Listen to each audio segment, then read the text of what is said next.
Welcome to my Heart of Fear raid series.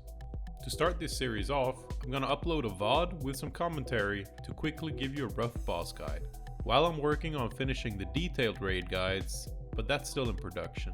Let's take a look at the Amber Shaper SOK fight. This fight is a pretty tough one for many groups and it requires a bit of coordination, but hopefully by the end of this video you'll know what to do and what not to do to get it done. I'll explain the fight from a few different perspectives and jump between VODs, but keep it short to be able to get a quick upload. The fight is a 3-phase fight where P2 starts when SOK receives 70% HP, in which he spawns an Amber Monstrosity. P3 starts when the Amber Monstrosity dies and you complete the fight by killing SOK. 3 core mechanics for this fight are called Amber Scalpel, Parasitic Growth, and Reshape Life, which is going to be cast throughout phases 1 and 2. Amber Scalpel is the same you've seen in the Celestial dungeons, where the boss shoots a beam at a random player, which follows them around for the channel duration. It also spawns living Amber mobs behind it. The living Amber fixate on random targets and hit them for quite a bit of damage. When a living Amber is dead, it drops a pool in the ground, which hurts to stand it. And after 30 seconds, the pool respawn into another living Amber, which essentially creates a cycle unless the pools are removed.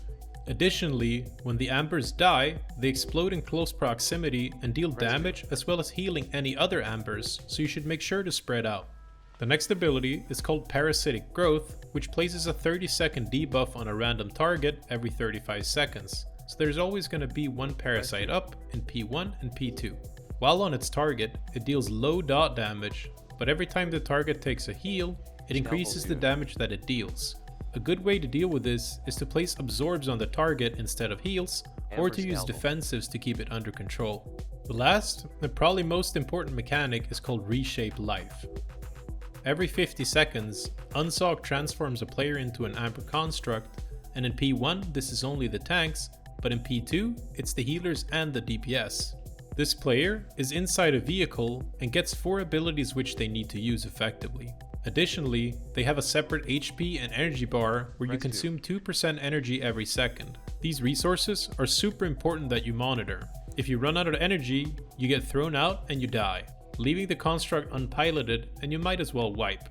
If you were to run out of HP, you also die, so make sure that neither of these reach 0 while anyone is still inside. So, let's go over to the abilities. The first ability is called Amber Strike, and it's on a 6-second cooldown, which deals some damage and places a debuff on its target for 15 seconds, which stacks indefinitely.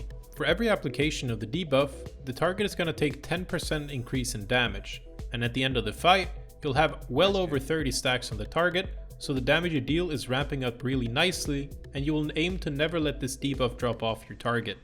Additionally, you can use this spell to interrupt spell casting in phase 2 on the Amber Monstrosity, which we'll cover in a bit. Every 14 seconds, the piloted construct is going to try to cast a raid damaging explosion, and this is where the second ability, called Struggle for Control, comes in.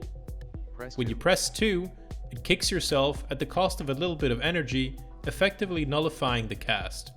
The third ability will allow you to regain HP and energy by drinking a pool from the ground, and should only be done according to your selected strategy, which we're going to cover in the next section. The fourth ability can only be used when you're below 20% HP, and it lets you break out of the construct before you run out of energy or HP and return to the battlefield. I understand that this is a lot of information, but this fight is extremely scripted, and once we get around to it, I hope I can convince you that this is an easy fight. Before we jump into the VOD and strategy portion, what happens in P2?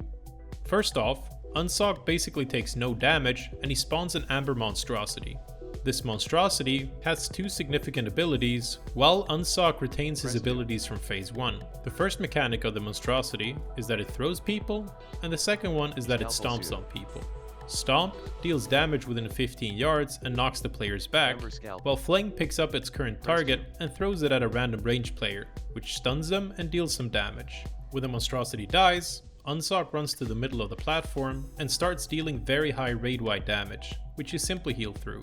The boss will also spawn Amber Globules, which fixate on 2 random players, and you simply need to make sure that these globules touch each other or it's gonna wipe your raid. Now that we covered the mechanics, let's see how all this plays out and talk about the strategy which we employ. My preferred way of doing this fight is to have 2 tanks, 2 healers and 6 DPS, but you can swap one of your melee DPS to tank and play with 3 tanks instead. The only benefit to this is that it makes the fling mechanic in P2 safer, but it makes it harder to manage the adds, which is why I prefer 2 tanks over 3. In general, we position our ranged DPS and healers with loose spacing around the boss to avoid the living amber explosions on more than one target. Ranged DPS and healers move away from Amber Scalpel and prioritize add damage over boss damage throughout the phases. The complexity of this fight entirely comes from balancing the debuffs on the boss and monstrosity to reach P3 with a good amount of stacks on SOK. Our strategy will be to transition to phase 2 before the third Reshape life comes out with a 2 tank setup. This means that the tank that gets hit by the second Reshape life will stay inside the construct throughout the rest of the fight and only focus on balancing their debuff stacks from Amber Strike while staying alive. The first tank, however, will have to enter the construct and exit again just a few seconds before the next Reshape life is cast. In order to survive this long, this tank needs to drink no more and no less than 1 Amber Pool. The ability sequence of this tank will always be 1 followed by 1 followed by 2. You will press 3 to drink once, which can be done freely at any time as long as you have below 80% energy. And you will press 4 once there is approximately 2 to 3 seconds left to the second Reshape life. For the rest of the fight, this tank will now simply tank the bosses and survive.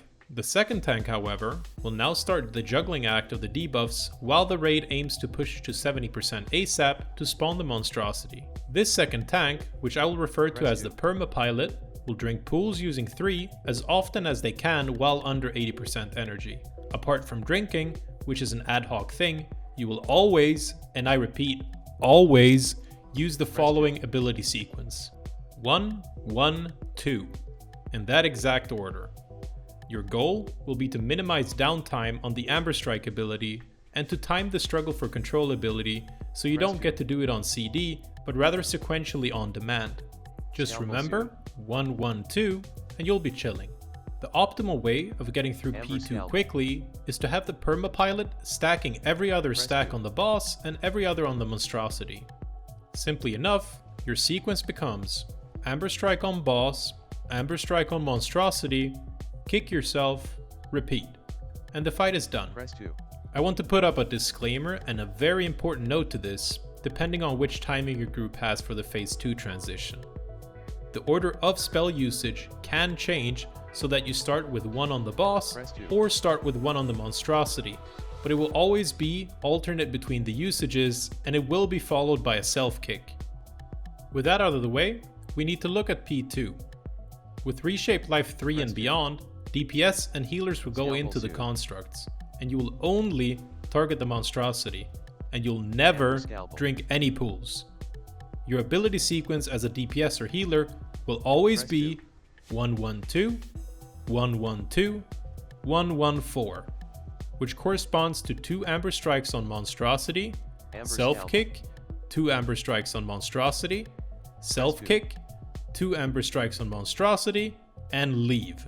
If you do it in this exact order, the fight is completely scripted in the debuff management regard. However, the 6th Amber Strike might have 1 to 2 seconds of leeway where you might have to hold it to cancel the monstrosity's cast. All of this, of course, emphasizes that the raid needs to lower the DPS or healer player's construct to 20% so that they can leave before their ability sequence is done. Let's take a look outside of the constructs and peek at the fling and stomp ability. Stomp is pretty self-explanatory. It stomps, deals damage, and knocks people back. You can step out or simply move the boss back to the middle after the knockback is done, since it has a 15-yard radius. Fling, however, is a bit tricky, especially with the 2-tank strat. In order for the 2-tank strat to work, you need to have a DPS player which can taunt. This player needs to taunt before the fling is cast, so that the boss flings the DPS player instead of the tank, and the outside tank can simply retake aggro during the fling. If you don't do this, the DPS player can simply taunt after the fling and hold aggro of the boss until the tank gets back. You'll see recommendations on the internet to go to 3 tanks so that the 3rd tank can taunt off for fling. But honestly, I think that this is a huge time waste. The only thing that you're required to do is that your healers need to be awake and spot heal the DPS taunting the boss around the fling timer, and your problem will be solved. Once the monstrosity dies, you'll go into phase 3, and if you're in a construct, you keep doing the same sequence as before. If you're outside, roll CDs and walk out for the amber globules so that they collide with each other and the boss is going to drop. I'll let you just watch the remainder of P3 to see how easy it looks when you got a lot of stacks.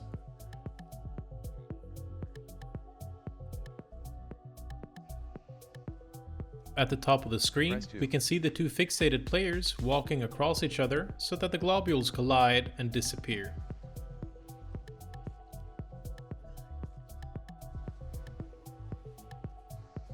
Press 2.